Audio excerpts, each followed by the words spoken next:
Free. जय हिंद दोस्तों। तो मेरा आज सिलेक्शन पोस्ट फेज 13 का ग्रेजुएशन का री एग्ज़ाम था, जो कि मैंने 24 तारीख को आपको रिव्यू किया था। 24 तारीख की फर्स्ट शिफ्ट जो थी मेरी जुलाई की, तो उसका मेरा री एग्ज़ाम था और मुझे सेंटर अपने यहाँ से 18 किलोमीटर दूर मिला। काफ़ी ठीक ही सेंटर था। तो सेंटर पे सिक्योरिटी की बात करें तो एवरेज थी, मतलब कोई खास नहीं थी, सिक्योरिटी ठीक ठाक थी और कंप्यूटर वगैरह सब प्रॉपरली वर्क कर रहे थे। मेरे शिफ्ट में या मेरे रूम में दो तीन लोगों का स्टक हो गया था, तो उनको दूसरा सिस्टम दे दिया गया था। बाकी मुझे कोई दिक्कत नहीं हुई। बाकी स्टाफ वगैरह ठीक थे, पहले से ठीक थे, मोबाइल वगैरह कैरी नहीं कर रहे थे। टेक्नीशियंस के पास मोबाइल था, लेकिन जो इधर उधर बात कर रहे थे कि सब प्रॉपर चल रहा है या नहीं। बाकी स्टाफ के पास तो नहीं था। बायोमेट्रिक काफ़ी धीमा था, मतलब एक लोग के लिए कम से कम 5 मिनट ले रहे थे वो लोग। तो बायोमेट्रिक बहुत स्लो काम कर रहा था उनका। और इसके अलावा पेन वगैरह तो वही लो क्वालिटी की थी यार, 1-2 रुपए वाली पेन। तो उसका ध्यान रखना यार, निप वगैरह न टूट जाए आगे सीजीएल में। और पेपर की बात करें हम लोग, तो पेपर में सबसे पहले मैंने जनरल इंटेल ये रीजनिंग अटेम्प्ट की, जिसमें काफ़ी लो लेवल था। मतलब मैं बताऊं तो जो अपन प्रीवियस ईयर देते हैं उससे लो लेवल था। स्टेटमेंट के क्वेश्चंस 2-3 आए थे, जिसमें कंक्लूजन वगैरह तुम्हें बताना था। तो वो 2-3 क्वेश्चन थे, उसके अलावा तो सब प्रीवियस ईयर टाइप का ही था। और भी मतलब रीजनिंग लो लेस देन एवरेज थी। इसके अलावा इंग्लिश की बात करूँ मैं, तो इंग्लिश जैसी पीवाईक्यू में आती वैसी थी। इनडायरेक्ट डायरेक्ट नरेशन वगैरह का वेटेज ज़्यादा ही था एज यूजुअल, जैसा हमने देखा सिलेक्शन पोस्ट के बाकी एग्जाम में भी। तो इनडायरेक्ट और नरेशन का। इसके अलावा मेरा एक पैसेज छूट गया, मैं उसको पहले क्या किया, मैंने सोचा अभी स्किप कर देता हूँ, बाद में उसको अटेम्प्ट करूँगा, लेकिन मैं भूल गया अटेम्प्ट करना। तो 5 क्वेश्चन मेरे पैसेज के छूट गए, क्योंकि बाद में टाइम नहीं मिला और मुझे याद भी नहीं रहा कि उसको अटेम्प्ट करना है। तो आप लोग उसका ध्यान दें। इसके अलावा इंग्लिश में और कुछ था नहीं, प्रीवियस ईयर टाइप का ही था। और उसके बाद मैंने जीएस अटेम्प्ट की। जीएस में अगर मैं आपको बताऊं तो करंट अफेयर से 2-3 क्वेश्चन थे, खास करके स्पोर्ट्स एंड अवार्ड से थे। कोई भी ऑर्गेनाइजेशन, इंटरनेशनल ऑर्गेनाइजेशन नहीं पूछी उनने, ना ही कोई ये अपना जो स्कीम वगैरह थी, गवर्नमेंट स्कीम्स, ये एक भी गवर्नमेंट स्कीम नहीं आई थी उसमें। इसके अलावा स्टेटमेंट वाइज क्वेश्चंस थे।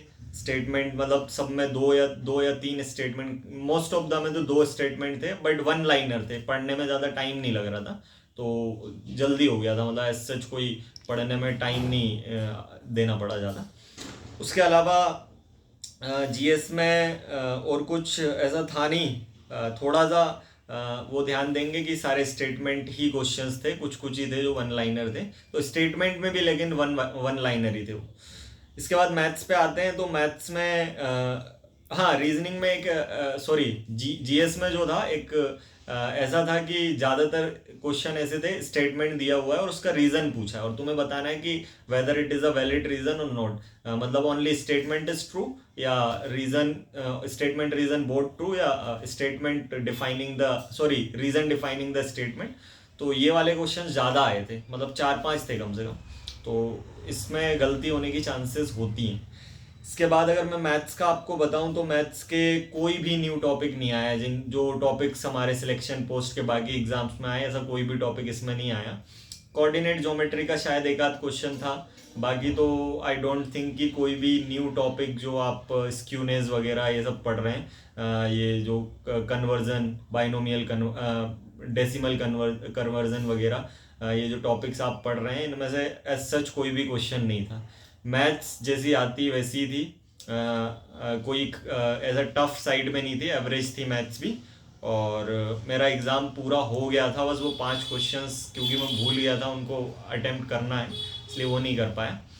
बाकी जैसा अभी फेस चल रहा है सीजीएल वगैरह में, जो कंट्रोवर्सीज हो रही हैं, इसके अलावा जो प्रेजेंट वेंडर वगैरह हैं ये सब, तो मैं आपसे एक चीज़ कहूँगा कि मैं पिछले कुछ दिनों से कुछ जॉब्स पे रिसर्च कर रहा था।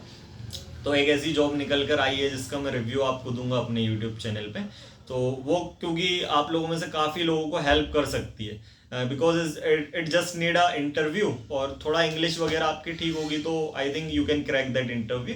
और काफ़ी जॉब्स है क्योंकि ये कोलैबोरेशन है गवर्नमेंट के साथ, तो आई विल रिव्यू दैट। तो आप इस चैनल को सब्सक्राइब कर लें, और in the very next video we will work on that, और जो मैंने रिसर्च की वो मैं आपको बताऊंगा उस जॉब से रिलेटेड। इसके अलावा भी मैं बहुत सारी जॉब्स पे और वो कर रहा हूँ, क्योंकि आई डोंट थिंक कि CGL पे टोटली रिलाई करना सही रहेगा, और जो सिचुएशन चल रही है उसके हिसाब से तो बिल्कुल भी नहीं। तो बाकी एग्ज़ाम्स जो देने चाहिए, और इसके अलावा जो बाकी जॉब्स हो सकती हैं जिसमें आप लोग जो एक मे बी अच्छे स्किल बैकग्राउंड से नहीं आते हैं फिर भी आप लोग कर पाएँ, तो definitely I will make video on that, तो आप लोग सब्सक्राइब कर लीजिएगा। इसके अलावा बाकी जितने भी मैं एग्ज़ाम दूंगा उनका रिव्यू यहाँ पे दूंगा, तो आप चैनल को जरूर सब्सक्राइब करिएगा।